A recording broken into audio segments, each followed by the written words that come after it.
Selamat siang, perkenalkan ya, nama saya Nela Sari Beban Tobing.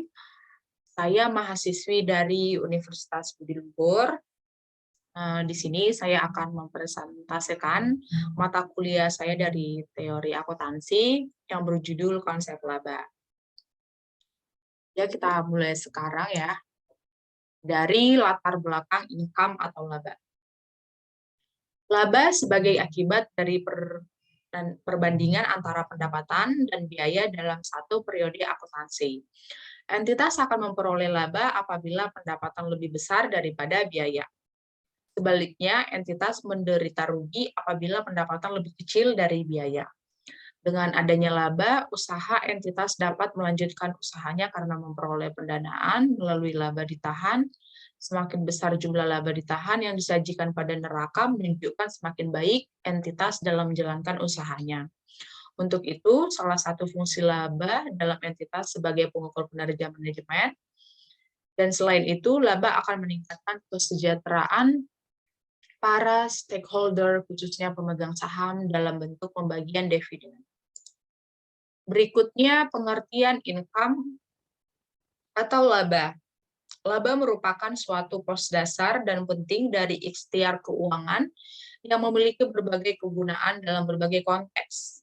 Laba pada umumnya dipandang sebagai suatu dasar bagi perpajakan, determinan pada kebijakan pembayaran dividen, pedoman investasi, dan pengambilan keputusan dan unsur prediksi. Berikutnya, karakteristik income. Yang pertama, kenaikan kemakmuran yang dimiliki atau dikuasai suatu entitas.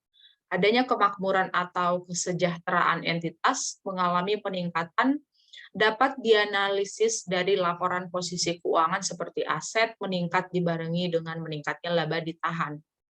Yang kedua, perubahan terjadi dalam suatu periode sehingga harus diidentifikasi kondisi kemakmuran awal dan kemakmuran akhir. Dan berikutnya, fungsi income. Ini fungsi income ada 8. Yang pertama, indikator efisiensi penggunaan modal atau biaya.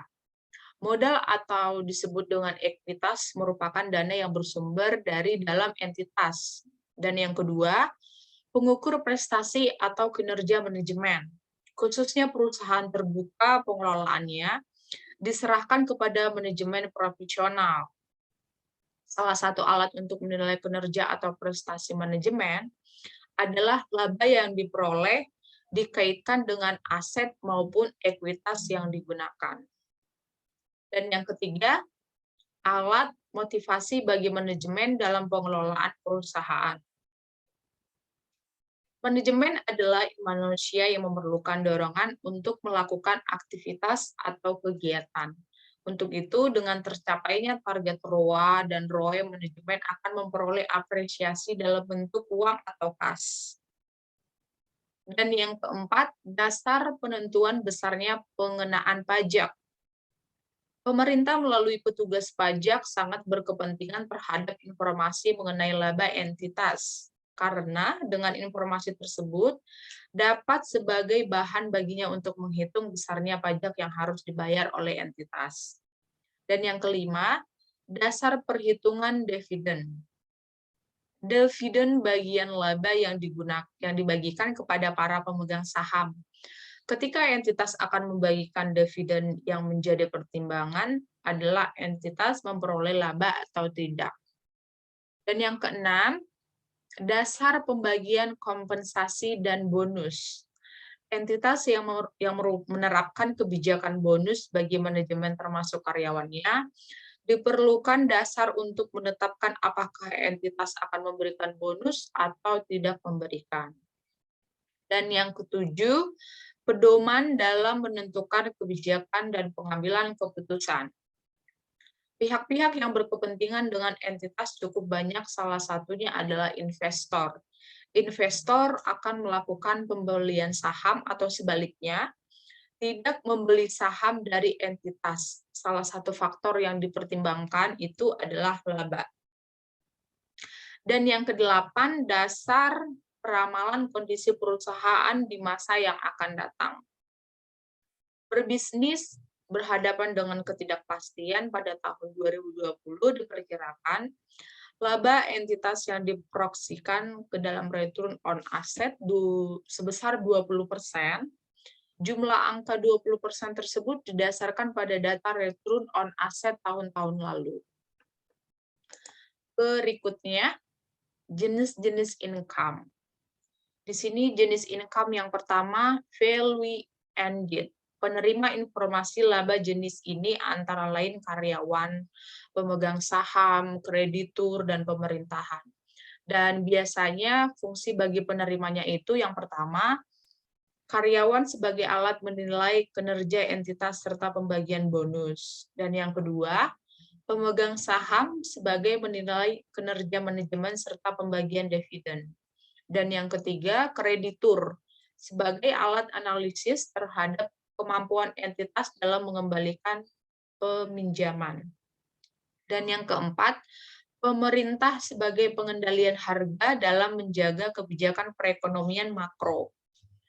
Yang kedua, jenis income, enterprise net income. Penerima informasi laba ini adalah pemegang saham, pemegang obligasi, dan pemerintah. Biasanya fungsi bagi penerimanya itu yaitu yang pertama, pemegang saham sebagai alat menilai kinerja manajemen, perluasan usaha serta pembagian dividen. Dan yang kedua, pemegang obligasi sebagai menilai kemampuan entitas dalam membayar bunga dan pengembalian hutang obligasi. Berikutnya jenis income yang keempat, net income to shareholders. Penerima informasi jenis laba ini adalah pemegang saham atau preference stock dan common stock. Biasanya fungsi bagi penerimanya itu pemegang saham sebagai alat menilai kinerja manajemen, perluasan usaha, serta pembagian dividen. Dan yang kedua, pemegang saham preference sebagai menilai kemampuan entitas dalam membayar dividen setelah untuk membayar bunga obligasi. Saham preference hampir seperti pemegang obligasi, setiap periode memperoleh dividen secara tetap. Dan yang kelima, net income to residual shareholders. Penerima informasi jenis laba ini adalah pemegang saham biasa atau common stock. Biasanya fungsi bagi penerimanya itu pemegang saham biasa sebagai alat menilai kinerja manajemen, perluasan usaha, serta pembagian dividen bagi saham biasa. Berikutnya, laba dalam aspek tataran atau level semiotika. Yang pertama, konsep dalam tataran sintaktik. Di sini dalam tatarannya ada 3. Yang pertama itu pendekatan transaksi atau cash basis. Dalam pendekatan ini, laba diukur dan diakui pada saat terjadinya transaksi dan kemudian terakumulasi sampai akhir periode. Pengukuran dan pengakuan laba juga akan paralel dengan kriteria pengakuan pendapatan dan biaya. Dan yang kedua, pendekatan kegiatan atau actual basis. Dalam pendekatan ini, laba dianggap timbul bersamaan dengan berlangsungnya kegiatan perusahaan dan bukan sebagai hasil suatu transaksi. Pendekatan ini paralel dengan konsep penghimpunan sebagai basis aktual pendapatan.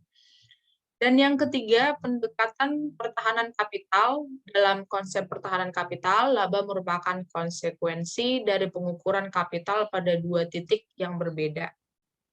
Dengan konsep ini, elemen laba diukur atas dasar pendekatan aset kewajiban. Dan aspek tataran semiotika yang kedua, konsep income dalam tataran semantik. Ini ada 3. Yang pertama, pengukur kinerja. Laba dapat diinterpretasikan sebagai pengukur efisiensi bila dihubungkan dengan tingkat investasi, karena 2 hal tersebut secara konseptual merupakan suatu hubungannya. Dan yang kedua, konfirmasi harapan investor. Kondisi pasar yang efisien atau tidak efisien akan sangat mempengaruhi prediksi atau harapan investor mengenai laba yang diperoleh, sehingga keputusan yang akan diambil dalam melakukan sebuah investasi juga akan terpengaruh. Yang ketiga, estimator laba ekonomik. Laba ekonomik adalah laba dari kacamata investor yang digunakan untuk menilai investasi. Penilaian laba ekonomik harus menggunakan informasi yang tersaji dalam pelaporan laba akuntansi, sehingga diharapkan laba akuntansi dapat digunakan sebagai estimasi laba ekonomi. Dan yang ketiga, konsep income dalam tataran pragmatik. Konsep laba dalam tataran pragmatik berkaitan dengan pengaruh informasi laba terhadap perubahan perilaku para pemakai laporan keuangan. Pada tataran ini, teori menekankan pada pembahasan reaksi pihak yang dituju oleh informasi akuntansi. Berikutnya, konsep income secara akuntansi itu ada 5. Yang pertama, laba akuntansi didasarkan pada transaksi yang benar-benar terjadi, yaitu timbulnya pendapatan dan biaya untuk mendapatkan pendapatan tersebut. Dan yang kedua, laba akuntansi didasarkan pada postulat periodik laba. Artinya merupakan prestasi perusahaan dalam bidang keuangan pada periode tertentu.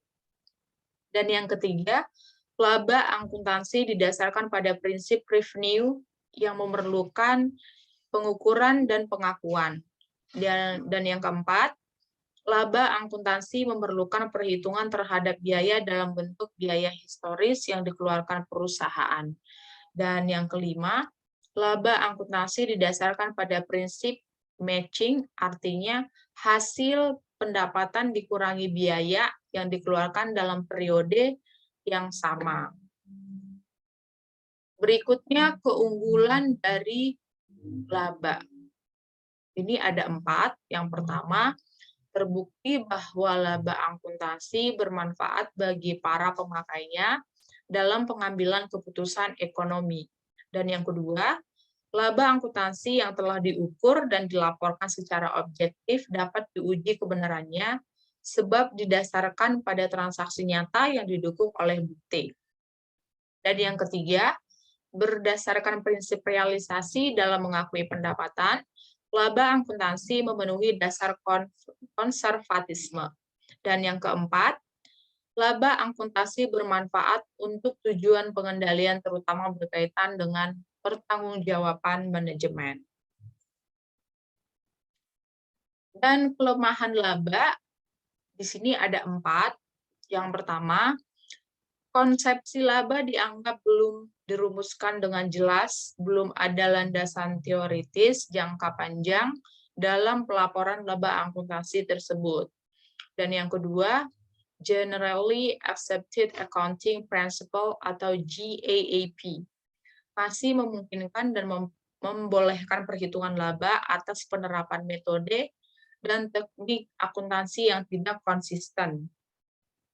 Dan yang ketiga, laba akuntansi yang didasarkan pada konsep historical cost yang menjadi kurang bermakna apabila pengaruh perubahan harga diperhitungkan dalam penentuan angka laba tersebut. Dan yang keempat, laba akuntansi hanya laba di atas kertas saja karena angka laba yang tinggi belum tentu menggambarkan kemampuan likuiditas perusahaan atau menggambarkan kemampuan dalam memberikan cash dividend.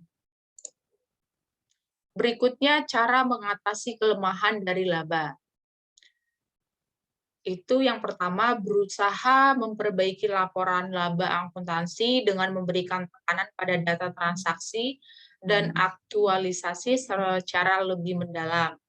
Dan yang kedua, adanya berbagai konsep laba untuk berbagai kepentingan atau different income for different purpose. Itu saja presentasi saya dari laba.